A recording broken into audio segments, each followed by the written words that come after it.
Olá, pessoal. Espero que esteja tudo bem com vocês. Bom, dando sequência, né, aos vídeos sobre a playlist de resíduos eletrônicos, vou mostrar para vocês esse artigo que foi publicado na Espectroquímica Acta, parte D, em 2020, que é intitulado como a determinação de neodímio em ímãs de disco rígido utilizando diferentes abordagens de calibração para a fluorescência de raio-x por comprimento de onda dispersivo. Então, o objetivo foi a determinação de neodímio nessas amostras. Por quê? Porque nessas amostras de ímãs tem uma quantidade grande de elementos terras raras, que são extremamente importantes para a reciclagem. E o neodímio em específico tem uma quantidade alta, né? Apresenta aí cerca de 25%, 24% nessas amostras de ímãs. Então, sendo extremamente importante para a reciclagem. E aí, três abordagens de calibração foram avaliadas, né? Que foi a MEC, a Multi-Energy Calibration, a One Point Gravimetric Standard Addition, que é a OPGSA, e a Two Point Calibration Transfer. Essas três abordagens já vêm sendo utilizadas para a técnica de Libes, né? Por quê? Porque essas abordagens elas minimizam o efeito da matriz, né? E por ser técnicas de análise direta, a matriz influencia muito na análise.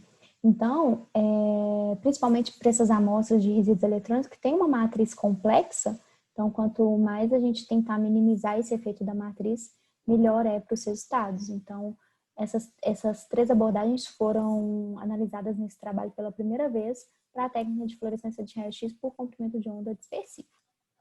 Bom, aqui nós temos todo o material e métodos utilizados, né, para análise dessas amostras, né. Importante mencionar que essas amostras elas foram moídas, né. Então, a gente teve todo um processo de preparo da amostra, né, porque os ímãs eles têm uma grande força magnética. Então, primeiro a gente teve a desmagnetização do ímã, né, a gente aqueceu, né, para tirar essa força magnética do ímã. E aí, depois disso, a gente teve todo o processo de moagem, né, dessas amostras, depois o processo de fazer as pastilhas, né, para analisar na fluorescência de raio-x. Então, aqui para o MEC, por exemplo, nós temos dois padrões, né? Para o MEC e para o PGSA, né? O preparo da amostra é o mesmo. Então, nós temos dois padrões, onde o padrão 1 nós temos a amostra mais branco, né? E o padrão 2 a amostra mais padrão. Então, esse branco é um diluente que não esteja o analito de interesse, né? Não pode estar o analito de interesse. Esse padrão é tipo uma adição de padrão que contenha o elemento de interesse, no caso o neodímio, né? Então, a concentração tem que ser conhecida, né? Neste caso desse trabalho, esse padrão, a gente utilizou uma própria amostra como padrão, porque a gente tinha as concentrações de referência por ICP-OS, então a gente utilizou essa amostra como padrão. Para o MEC, né, a gente faz um modelo linear, onde em X nós temos a intensidade do padrão 2, que é a amostra mais padrão, e em Y nós temos a intensidade da amostra mais branco, né, que é o padrão 1. E aí a gente tem isso para diferentes transições eletrônicas, né. Interessante que se tiver uma transição eletrônica com interferência, a gente pode remover essa transição e fazer um modelo linear de novo.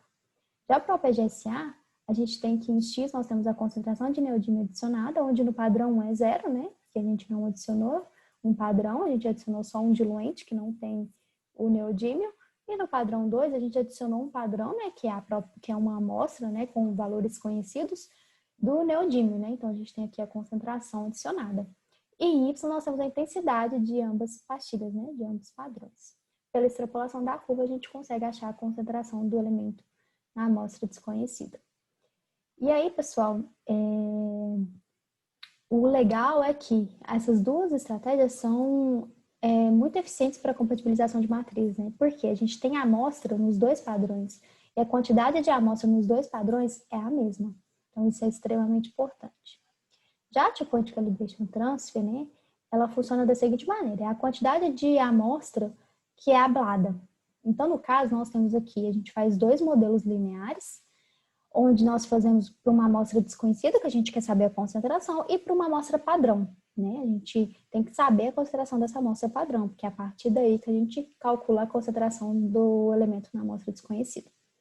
Em X, nós temos, então, no caso da fluorescência de raio-x, a gente utilizou a máscara elíptica. Por quê? Nós utilizamos dois tamanhos diferentes, uma de 0,5 milímetros e uma de 10 milímetros.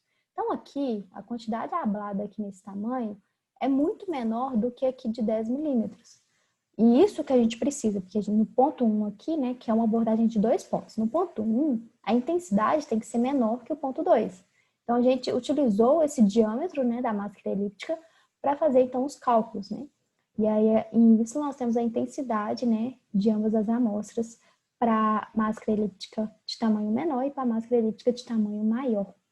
Aí a gente calcula, né, a concentração do elemento na amostra desconhecida através da concentração do elemento conhecido do padrão e também pelos slopes das duas curvas lineares. Bom, a gente teve excelentes resultados, né, para as 3 estratégias. Aqui nós temos um exemplo aqui para o MEC, né, para uma amostra com exatidão de 94%, para o OPGSA e para o Two-Point Calibration Transfer. E aí, pessoal, aqui nós temos todos os valores, o RSD, valores excelentes de RSD, né? Principalmente aqui para o Two-Point Calibration Transfer, com uma faixa aí de 5 a 13%. Aqui foram as transições escolhidas para o OPGSA e para o Two-Point Calibration Transfer, né? Porque essas duas estratégias a gente utiliza apenas uma transição eletrônica. Mas vale lembrar que é legal você testar todas, né? Porque a gente não sabe qual que vai dar o melhor resultado. Então, é melhor testar vários e depois escolher aquele que obteve o melhor resultado, né? E para o Two-Point Calibration Transfer, é legal mencionar que todas as transições tiveram bons resultados para todas as amostras, né? Então, eles mostrou um método bem robusto, né, para a fluorescência de raio-x. E aqui a exatidão, né? A gente pode ver que quase todas as estratégias e para todas as amostras a gente teve bons valores de exatidão, né, em relação ao ICP-OS, de 80% a 120%, principalmente para o Two-Point Calibration Transfer, que é esse terceiro aqui mais clarinho, onde para todas as amostras esteve dentro dessa faixa aceitável, né, de exatidão. E o bom de determinar também o neodímio, né, utilizando a fluorescência de raio-x por comprimento de onda dispersiva, é que a gente utilizou apenas um cristal. E nesse cristal a gente teve 5 transições eletrônicas do neodímio, ou seja, então a análise foi muito mais rápida do que se a gente tivesse que trocar de cristal e fazer as análises, né, com diferentes cristais para obter os resultados para várias transições eletrônicas, né? Então isso facilitou bastante também. Então, é isso, pessoal. As 3 estratégias tiveram resultados excelentes, né, para esse caso, né, para a determinação de neodímio para essas amostras de ímãs de disco rígido. Espero que vocês tenham gostado do vídeo, né? Curtem, né? Compartilhem a playlist, curtem o canal também do professor, que vai vir muitas novidades por aí. É isso, até a próxima. Obrigada.